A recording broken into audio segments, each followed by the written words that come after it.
প্রিয় দর্শক এবং শ্রোতা, আমি আজ আপনাদেরকে নিয়ে এসেছি রাজুকের পূর্বাচল নিউ টাউনে। এই পূর্বাচল নিউ টাউনের 14 নম্বর সেক্টরে আমি দাঁড়িয়ে 303 নম্বর সড়কে 7 নম্বর প্লটে। আমি আপনাদেরকে যে জিনিসটা দেখাবার জন্য মূলত চাচ্ছি সেটা হলো আলু চাষ। কারণ এই প্লটগুলোয় এখনও বাড়িঘর করা শুরু হয়নি, তো সেই ক্ষেত্রে জমিটা ফেলনা না রেখে কিছু কৃষি চাষ করছেন যারা প্লটের মালিক তারা। এমনই একটা প্লটে আমি আপনাদেরকে দেখাচ্ছি আলু চাষ। আমার ডানে এবং বামে যদি আপনারা যদি দেখেন যে এটা এই যে আলুটা দেখেন, বেশ কালার কত উজ্জ্বল উজ্জ্বল, বেশ দৃষ্টিনন্দন। নামও হয়েছে এটার সানশাইন 1 বিএডিসির আলু, মূলত বিএডিসির উদ্ভাবিত জাত এবং উচ্চ ফলনশীল। এবং এই উচ্চ ফলনশীল যে জাতটা দেখতে খুব সুন্দর, ফলন হয় ভালো, মাত্র 60 থেকে 65 দিনে এই ফলনটা আসে লাগাবার পরে।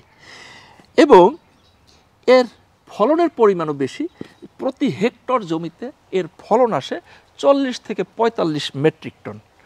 তো 40 থেকে 45 মেট্রিক টন। আমি যে জায়গাটুকুতে দাঁড়িয়ে এখানে 2.5 থেকে 3 কাঠা জমিতে মূলত এই চাষটা করা হয়েছে। এবং যে পরিমাণ বীজ আলু লাগানো হয়েছে 25 থেকে 30 কেজি হবে বিএডিসির সরবরাহকৃত বীজ।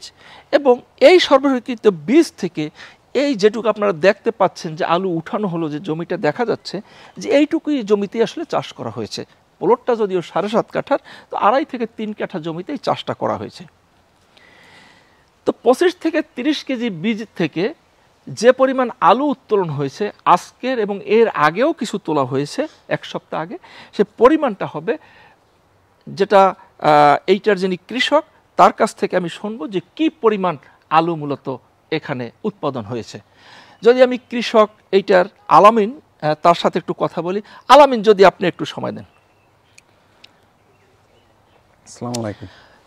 ওয়ালাইকুম সালাম। আপনার আলামিন, ইতিমধ্যে নাম বলেছি। আলামিন, আপনি তো জানি যে এই আলু চাষ আসলে আপনি করেন না। না স্যার, আমি এর আগে কোনোদিন আলু চাষ করিনি, এবার আমি প্রথম আলু চাষ করছি। এই প্লটটা দেখভাল করেন আপনি? হ্যাঁ স্যার। তো এর আগে এখানে কি চাষ করতেন? এর আগে আমি ফুলকপি, পাতাকপি, তারপর সিম, তারপরে আপনার ধনে পাতা, এগুলা চাষ করতাম স্যার। এবছর এইটা মাথায় আসলো কেন যে আলু চাষ এখানে হতে পারে বা আলুর উৎপাদন হতে পারে? এটা আমার যে প্লট মালিক স্যার, উনি বলছে যে এই জায়গায় তুমি একটা ট্রাই করে দেখো, তুমি ফলন হবে, তুমি সাফল্য হবে। আচ্ছা, তো এখানে এই যে জমির পরিমাণ, যেটা চাষের পরিমাণ যেটা বললেন, কতটুকু জমি? 2.5 থেকে 3 কাঠা স্যার। 2.5 থেকে 3 কাঠা আপনি চাষ করেছেন? হ্যাঁ স্যার। তো কতদিন এই ফলনটা পেলেন? এটা স্যার আপনার 65 দিনে স্যার। 65 দিনই? হ্যাঁ। বাহ, এটা সানশাইন বীজ, তাই তো? সানশাইন বীজ। তো এই আলুটা যেটা দেখতেছি কালার, আমি ইতিমধ্যেই দেখাইছি যে আলুর সাইজও হ্যাঁ ছোট বড় আছে, তবে বড়ও বেশ আছে, বড় আছে বেশ। আর আলুর যে কালারটা এটা, তো এখানে কি পরিমাণ বীজ আপনি রোপণ করেছিলেন? আমি স্যার 25 থেকে 30 কেজির মতো আনুমানিক বীজ রোপণ করেছি স্যার। আচ্ছা, তো এই আনুমানিক যে বীজটা রোপণ করলেন তা থেকে উৎপাদনের পরিমাণ? উৎপাদন হয়েছে আমার প্রায় আপনার 3 থেকে 3.5 মনের মতো। 3.5 মনের মতো। কি কি যত্ন করছেন এখানে রোপণের পর থেকে? এটার মধ্যে আমি স্যার প্রথমটা মাটিটা প্রসেস করে তারপরে আপনার কিছু সার, গোবর এগুলো দিলাম, পরে কিছু কীটনাশক দিলাম, দেওয়ার পরে আপনার মাটিটা আবার মিক্সার করছি। মিক্সার করে তারপরে আমি এটা মনে করেন যে মূলত আলুগুলা কেল দিয়া, নাঙ্গল দিয়া কেলগুলো টাইনা তারপরে আমি আলুগুলা বীজগুলা রোপণ করে দিছি। আচ্ছা, দেওয়ার পরে আপনার 15 থেকে 20 দিন পরে আমি 2 সাইড দিয়ে মাটিগুলা আবার টাইনা দিছি। টাইনা দেওয়ার পরে আপনার 1 সপ্তাহ পর আমি একটু পানি দিছি, কারণ যেহেতু আমার এই জায়গায় বালুর পরিমাণ আপনার প্রায় 24 ফিট। আচ্ছা আচ্ছা, গভীরতা। হ্যাঁ, বালুর পরিমাণ 24 ফিট, কারণ এটা আপনার ধানের জমি ছিল আগে। আচ্ছা, রাজুক এই জমিটা ভরাট করা বালু দিয়ে ভরাট করছে, ভরাট করে 24 ফিটের মতো বালি। 24 ফিট বালি আছে নিচে? হ্যাঁ, 24 উপরে মাটির পরিমাণ কেমন আছে? হালকা স্যার, খুব হালকা। হ্যাঁ। আচ্ছা, তাহলে আপনি যে এই যে করলেন, এখানে কি কোনো জৈব সার ব্যবহার করছেন না যেটা কীটনাশক অন্যান্য যে সার আছে ওইগুলো? এগুলো স্যার আমি গোবর সার ব্যবহার করছি। গোবর সার। প্রিয় দর্শক এবং শ্রোতা, আপনারা শুনলেন যে মূলত এই আলু চাষে কৃষক আলামিন সে জৈব সার মূলত ব্যবহার করেছে।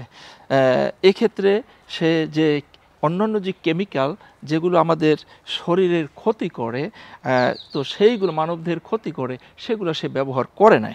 ব্যবহার না করে এই রকমের একটা জায়গায় এটা ব্যতিক্রমী নিশ্চিত, কারণ এই পূর্বাচলে মূলত আলু এইটাই বোধ হয়। আমার এর আগে আমি কখনো দেখিনি। আপনি দেখেন না পূর্বাচলে যে এই যে প্লটগুলো আছে এখানে, এখানেও কারো শুনছেন যে? না স্যার।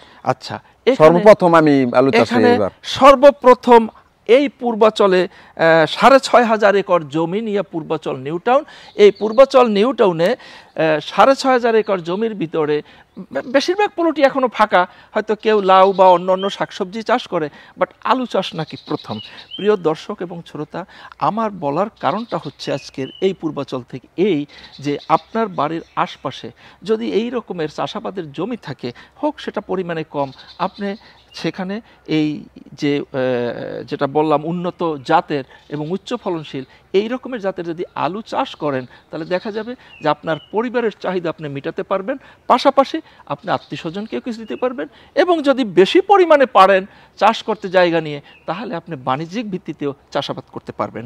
তো আমি এইটা হয়তো যে চাষ করছে যে সময়টায়, সেটা নিশ্চয়ই টাইমটা কোন মাসে শুরু করছেন? এটা স্যার নভেম্বরের দিকে। নভেম্বরে? হ্যাঁ। নভেম্বর কি মাঝামাঝি না? হ্যাঁ, মাঝামাঝি। মাঝামাঝি।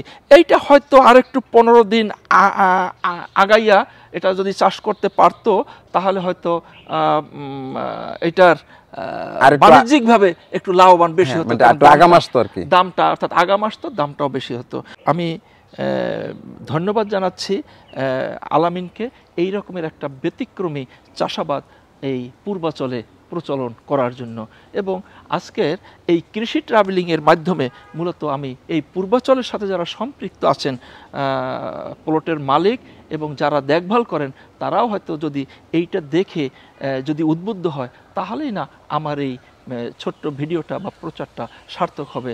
তো সবাই আপনারা ভালো থাকবেন, পরবর্তীতে দেখা হবে অন্য কোথাও অন্য কোনোভাবে। সে পর্যন্ত সবাই সুস্থ থাকবেন, ভালো থাকবেন। আল্লাহ হাফেজ।